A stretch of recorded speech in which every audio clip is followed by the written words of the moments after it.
Ji students, work done by couple को discuss करते हैं। उससे पहले वर्क ऑफ अ फोर्स का जरा रिकैप लेते हैं। सपोज फोर्स F अप्लाई हो रही है पार्टिकल A पे और ये इसको डिस्प्लेस कर रही है from A to A prime, that is displacement vector dr।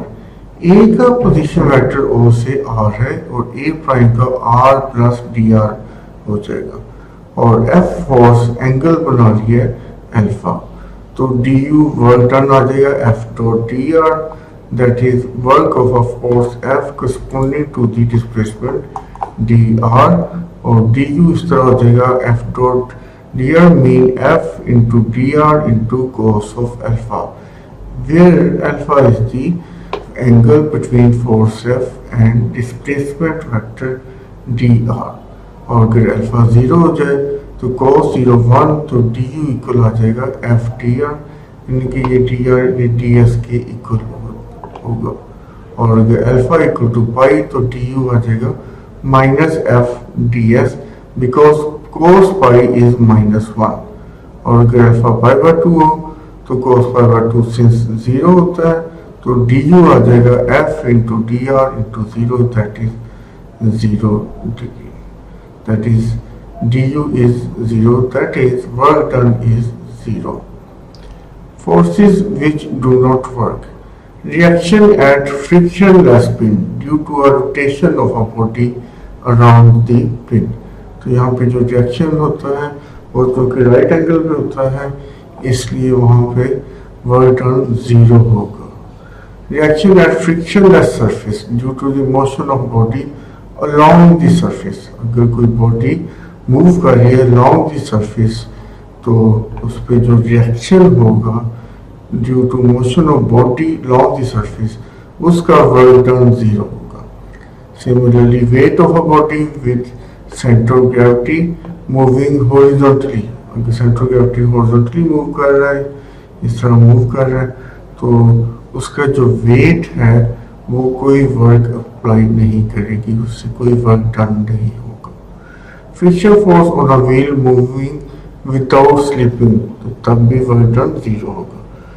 Some of work done by several forces may be 0। Sum of work done, several forces के जब वर्क डन करेंगे उनको ऐड करेंगे तो 0 हो सकता है। That is body is connected by a frictionless pin, body is connected by an inextensible cord, तब भी सारी फोर्सेस का वर्क डन का सम 0 हो सकता है। And internal forces holding together parts of a rigid body, तब भी हो सकता है क्योंकि उसमें Newton third law of motion apply होता है। Action and reaction are equal in magnitude but opposite in direction, तो वर्क डन पॉजिटिव होगा और कुछ वर्क डन नेगेटिव होगा, उनके मैग्नीट्यूड सेम होंगे, तो उनको ऐड करेंगे तो sum of work done may be 0. Work of a couple. Suppose हमारे पास एक सिस्टम है, इस पे two forces of equal magnitude but opposite directions apply हो रही है। ये हमारे पास रिजिड बॉडी है, ए बी एक वेक्टर है, ए पे फोर्स अप्लाई हो रही है माइनस एफ और बी पे अप्लाई हो रही है एफ। तो इस पे टू ट्रांसफॉर्मेशन हो रही है। पहले translation to A dash B dash, तो ए पी ट्रांसलेट हो जाएगा A dash B dash, and उसके बाद रोटेशन ऑफ बी डैश को रोटेट करके बी डबल डैश पे अबाउट ओ, यानी कि ए प्राइम बी प्राइम नया आ जाएगा A prime B double prime पे रोटेट हो जाएगा।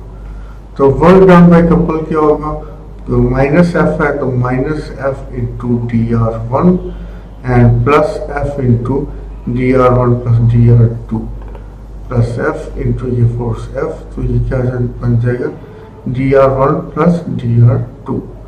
जी इनको एक्सपैंड करते हैं तो ये बन जाएगा minus F dot D are 1 plus F dot D are 1, ये कैंसिल हो गए तो हमारे पास बन जाएगा F dot D R 2 which is equal to F D S 2। Dot product है तो ये एस के इक्वल हो जाएगा, डॉट प्रोडक्ट खत्म हो जाएगा और S equal to R theta होता है, तो F R D theta and R F, R और एफ का मैग्नीट्यूड मूवमेंट होता है। तो वर्क डन बाय कपल किसके इक्वल हो गया, m times d theta. Thank you.